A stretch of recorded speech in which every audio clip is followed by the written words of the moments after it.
Salam alaikum et salut tout le monde. Dans cette présentation, on va essayer d'introduire le module Spring MVC et aussi on va essayer de, si vous voulez, de mettre en place les premières configurations pour utiliser bien sûr ce module. Alors bien sûr, Spring MVC, d'après le nom, bien sûr, c'est juste, si vous voulez, un module qui implémente bien sûr le design pattern MVC. Et ce module, en fait, il utilise, si vous voulez, ce qu'on appelle un contrôleur frontal qui permet bien sûr d'intercepter, de gérer bien sûr les requêtes HTTP entrantes. Donc, une fois une requête elle est gérée, bien interceptée si vous voulez par le contrôleur, celui-ci pourra bien sûr la déléguer à un certain contrôleur pour la traiter. Ce contrôleur, il pourra bien sûr, si vous voulez, créer un modèle. Et je désigne ici par le modèle un élément de données et qui va être par la suite, si vous voulez, transféré, si vous voulez, vers le contrôleur frontal. Et ce dernier, il va injecter par la suite, si vous voulez, ce modèle au niveau, bien sûr, des fichiers de présentation ou bien des templates de vue. À la fin, bien sûr, le contrôleur, il va bien sûr récupérer, si vous voulez, ce rendu et va construire la réponse qui va bien sûr rediriger vers l'utilisateur, bien vers le client web. Donc ça c'est le principe en général. Donc il y a un contrôleur qui n'est en fait qu'une servlet, Spring Dispatcher Servlet, quelque chose comme ça. Donc il va intercepter bien sûr, comme j'ai dit, des requêtes entrantes pour pouvoir les gérer. Et il délègue, si vous voulez, cette gestion à des classes spécifiques qu'on appelle bien sûr des contrôleurs. Et je répète, ces contrôleurs peuvent bien sûr créer des éléments de données, à injecter bien sûr via toujours le contrôleur frontal au niveau bien sûr des fichiers de présentation.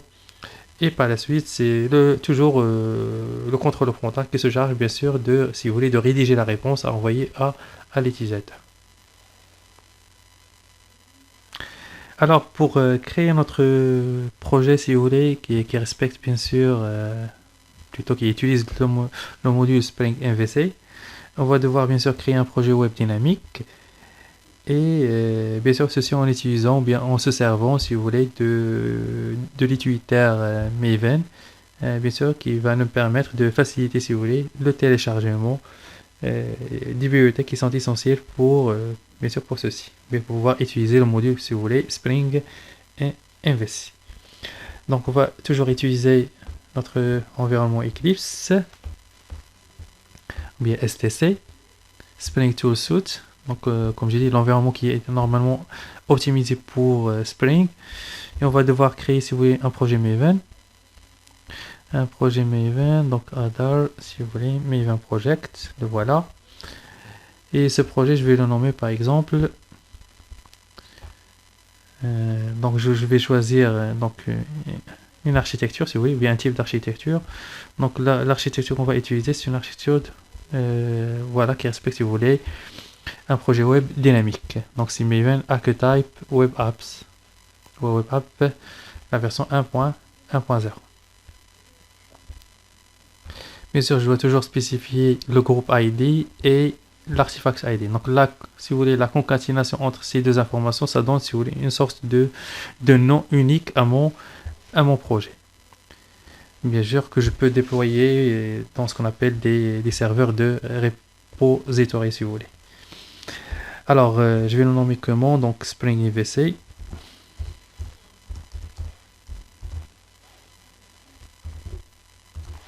Spring MVC. Et je vais spécifier un package ici. Donc, je vais laisser tout simplement spring.io. Voilà. Donc, une fois cela est fait, bien sûr, j'attends un petit peu un moment que Maven, bien sûr, construit, si vous voulez, l'architecture finale du projet web. Et par la suite, je dois changer une information, c'est, comme on a dit, donc c'est l'environnement d'exécution qui concerne bien sûr notre projet. Il doit être, bien sûr, si vous voulez, il doit refléter, bien sûr, l'environnement récent qui est installé sur ma machine. Donc, je vais supprimer celui-là. Et je vais ajouter bien sûr mon environnement. Donc GRE System Library. Donc je vais choisir la JDK qui est installée dans ma machine si vous voulez. Donc dans ce cas, pour moi c'est 13, la GTK 13. Voilà. Une fois cela est fait, la prochaine étape c'est de télécharger si vous voulez les dépendances qui concernent bien sûr Spring MVC et bien sûr les autres dépendances essentielles pour pouvoir tourner un projet Spring. Donc on va constituer notre fichier de configuration maven pom.xml. Donc ici on va utiliser l'interface graphique qui est offerte par Eclipse. D'accord, on va devoir ajouter des bibliothèques depuis là. Donc on clique sur Dependencies, Add. Et voilà, je spécifie comme mot-clé par exemple Spring. Il va devoir me préciser ça. Donc je vais devoir tout d'abord activer Internet. Alors on est concerné par quoi? Comme j'ai dit, par, si vous voulez, bien sûr, les bibliothèques de noyaux qui sont essentielles. Donc à savoir Spring Bean, Spring Context et Spring Core. Donc je vais devoir les ajouter.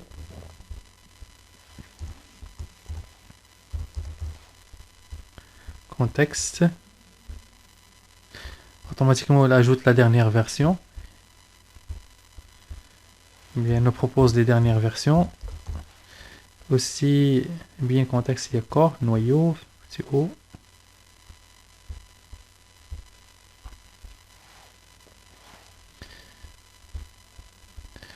On va devoir aussi télécharger le module web. Donc MVC, etc. Donc il y a Spring MVC. Non, c'est pas celui-là. Spring ORM, etc.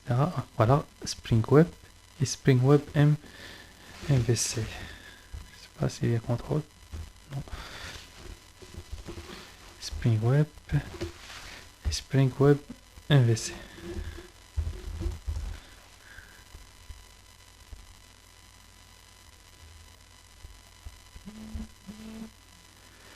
D'accord. J'aurais aussi besoin bien sûr de télécharger les API de Servlet et de GSP et de GSTL.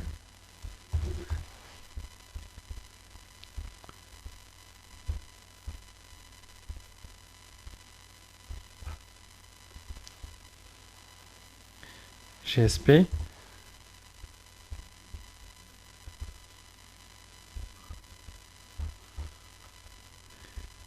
Et GSTL.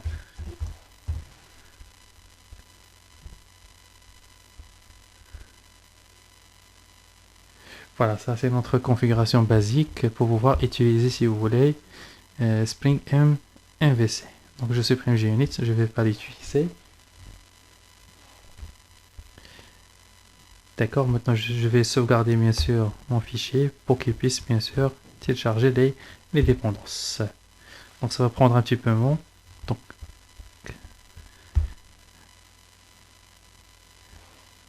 pour qu'il puisse bien sûr télécharger les dépendances. Donc je vais rafraîchir tout simplement. Donc c'est Maven Update Project.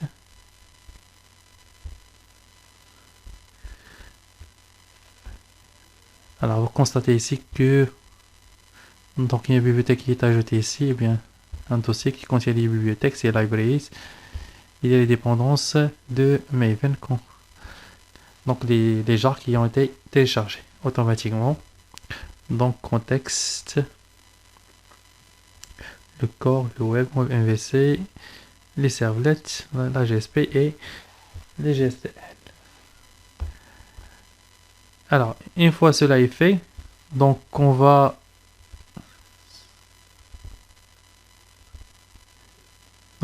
marquer ici, donc on va bien sûr constituer notre web.xml.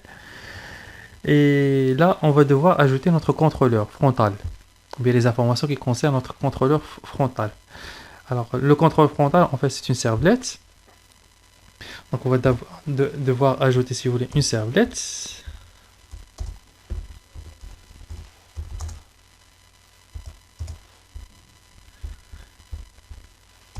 Qui va jouer ce rôle. Donc servlet name, on va la nommer tout simplement Spring. Je vais la nommer Spring.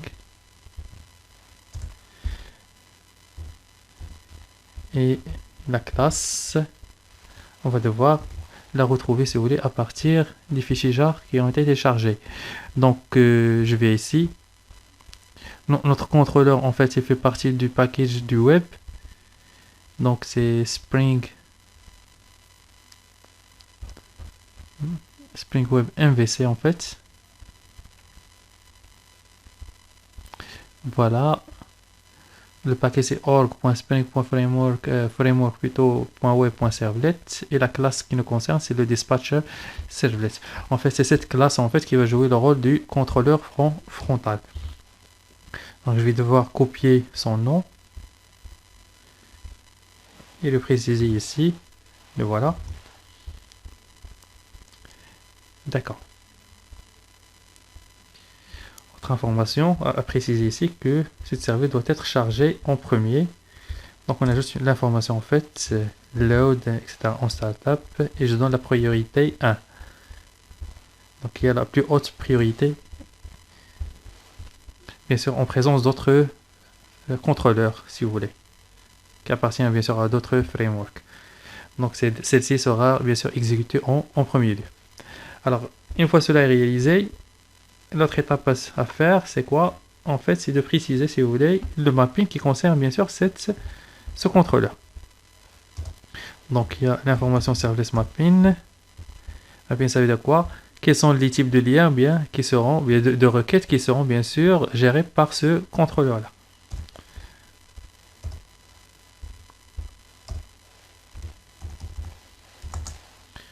Alors, donc ce mapping, ça concerne notre servlet qui est nommé Spring. D'accord. Il va intercepter quelles requêtes? Donc, donc toutes les requêtes normalement qui vont, si vous voulez, arriver au serveur. Donc il va tout simplement gérer toutes sortes de requêtes.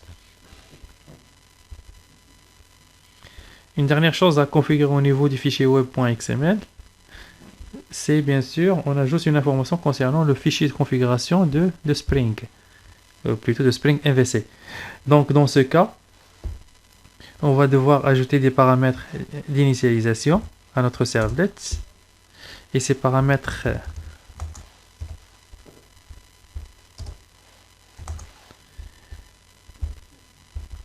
donc à ces paramètres, donc il y a ce paramètre. Donc ce paramètre, je dois préciser cette information à écrire à la lettre. Donc il faut respecter aussi la casse. Contexte, config, bien sûr location. C'est le fichier de, plutôt c'est la localisation du fichier de configuration.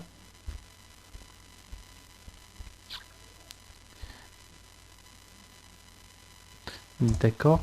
Et par la suite, je vais préciser c'est quoi ce fichier-là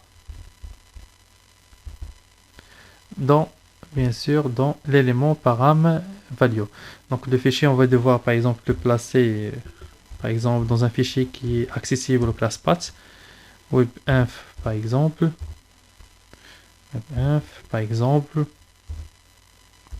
et je vais le nommer par exemple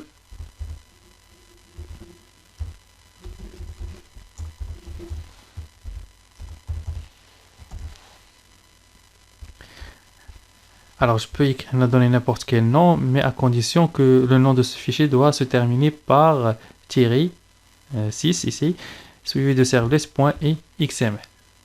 Donc ça c'est obligatoire, cette information est obligatoire pour le nom du fichier de configuration MVC. Donc à partir de servless.xml. Ici je peux spécifier n'importe quel nom, mais par convention ce nom normalement ça reflète quoi? Le nom de la servless.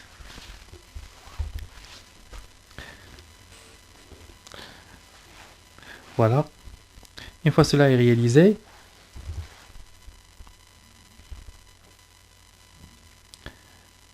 dans quelques versions, bien sûr, ce nom, le nom qui précède bien sûr le tiret doit être le même que le nom de la servlette. Voilà, on a fini de configurer bien sûr notre, si vous voulez, fichier web.xml. Je répète, on a spécifié comme information à ce fichier quoi? Donc, le contrôleur frontal, qui est une servlet, appelée dispatcher servlet. Et on a précisé quoi comme information? Que cette servlet doit être lancée en premier. Donc, il a une propriété qui est haute. Et ici, on a précisé à cette servlet quoi? Donc, une donnée d'initialisation. Donc, c'est la localisation du fichier de configuration MVC. Et on a spécifié aussi quel type de requêtes seront gérées, bien sûr, par cette servlet ou bien par ce contrôleur frontal. D'accord, je répète, le contrôleur frontal, c'est de celui-là que je parle. Alors, une fois cela réalisé, ce qui reste par la suite, c'est de créer, bien sûr, ce fichier-là.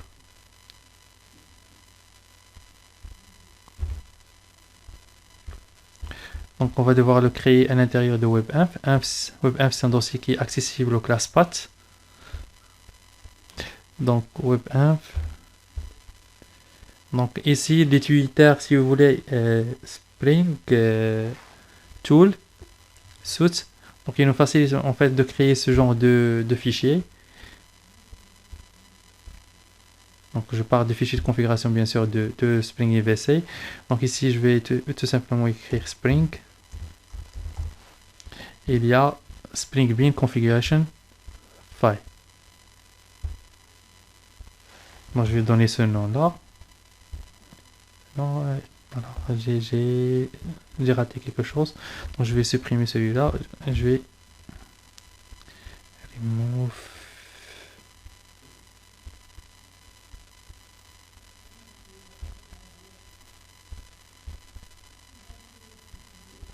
Alors, je vais devoir supprimer celui-là pour le paramétrer à niveau. Donc, c'est delete.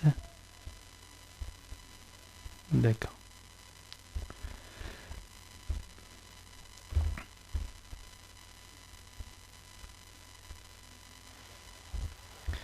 Voilà. Next. Je dois choisir en fait entre ces options-là. Donc, les namespaces qui concernent bien sûr Spring Bean, si vous voulez, Spring Context et aussi Spring Core. Donc, et aussi Spring MVC. Donc, je vais choisir tout d'abord Spring Bean. Je vais opter bien sûr pour les versions récentes.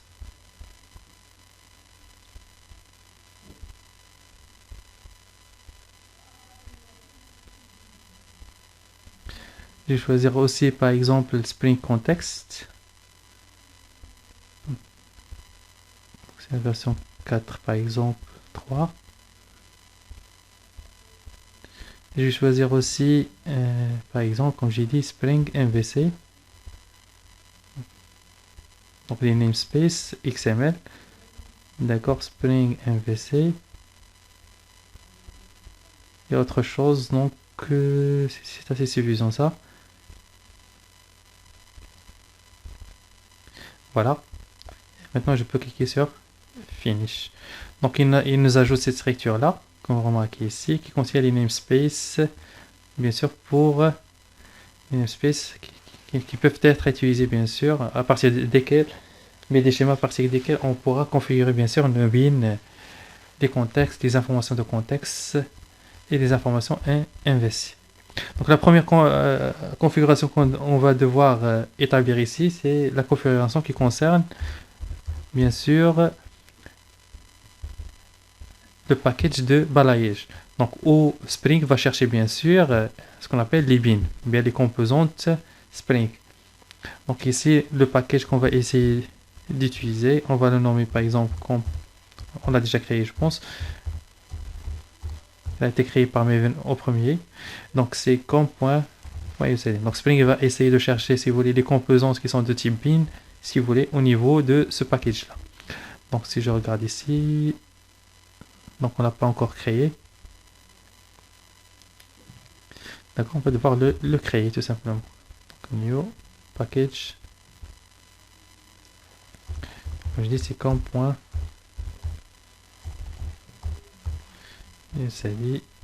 finish. Le voilà. Donc Spring va chercher, si vous voulez, les composantes bin au niveau de ce package-là. C'est le package de balayage. Autre information qu'il faut spécifier à ce niveau-là, aussi, si vous voulez, une information sur ce qu'on appelle le resolver. Le resolver, c'est une classe, en fait, qui permet de, tout simplement, de spécifier où on va localiser, si vous voulez, ce qu'on appelle les fichiers de présentation, ou bien les vues. Donc, en fait, c'est un bin qu'on va devoir ajouter. Et à ce bin, on va devoir ajouter des propriétés. Deux propriétés, en fait, suffixe et préfixe.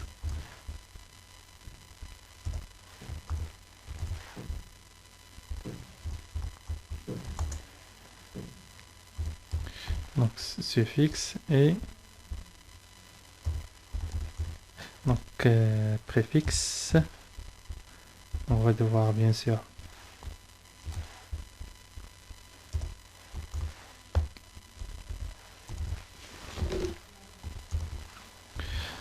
voilà, et ici je dois spécifier là la classe du réservoir.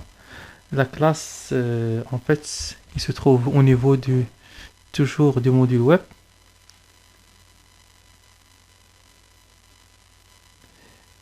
Donc la classe c'est quoi en fait? C'est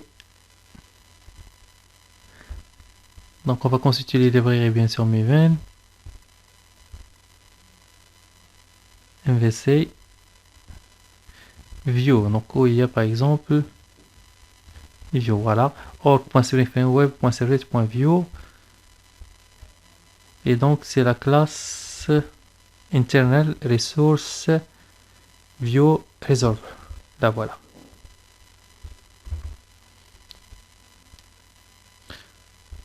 On va copier ce nom là et on va devoir l'exécuter.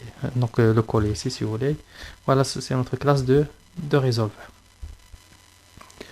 Donc à notre resolver, on va spécifier deux propriétés, le préfixe et le suffixe. Donc le préfixe normalement ça désigne quoi? Donc si vous voulez le chemin, on va bien sûr localiser les fichiers de présentation, bien les vues. Et le suffixe normalement, c'est tout simplement, ça fait référence, si vous voulez, à l'extension des fichiers. Voilà, ces fichiers de présentation. Donc, je dois changer en fait cette écriture-là de la sorte. Je précise donc à la propriété bien qui est nommée bien sûr préfixe une certaine valeur. Et la valeur, ça précise, comme j'ai dit, quoi? Le chemin. Donc, le chemin, ça sera par exemple WebInf, donc toujours un chemin accessible aux classes path. Et par la suite, on va supposer que les fichiers de présentation seront placés dans un dossier qui est nommé View. Et pour le suffixe,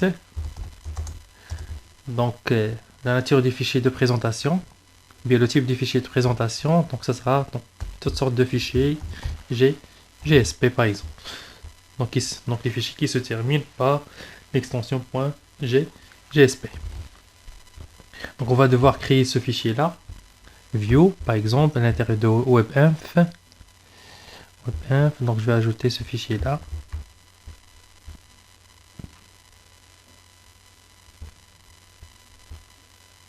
Plutôt un dossier, c'est le dossier view. Donc je vais l'ajouter à l'intérieur de WebInf, c'est new folder. Donc c'est ce dossier qui va contenir en fait les fichiers de présentation. Donc une fois cela est réalisé, la prochaine étape c'est d'activer si vous voulez la localisation des annotations si vous voulez, de contexte et de MVC. Donc les annotations qui concernent le contexte, bien la configuration tout simplement de contexte, et aussi MVC. Voilà. Donc on a terminé si vous voulez si vous voulez le paramétrage de notre fichier de configuration Spring MVC. Donc pour résumer, on doit spécifier le répertoire si vous voulez plutôt le package de balayage. On va chercher surtout les contrôleurs, etc. De façon générale, donc les composantes de Spring, bien les bins. On va devoir spécifier aussi le résolveur. Donc la classe qui va se charger, si vous voulez, localiser en quelque sorte, si vous voulez, les fichiers de présentation et d'assurer en fait le rendu graphique. Et l'on doit aussi activer, si vous voulez, la localisation des informations d'annotation, du contexte et du modèle bien sûr MVC. Et merci pour votre attention.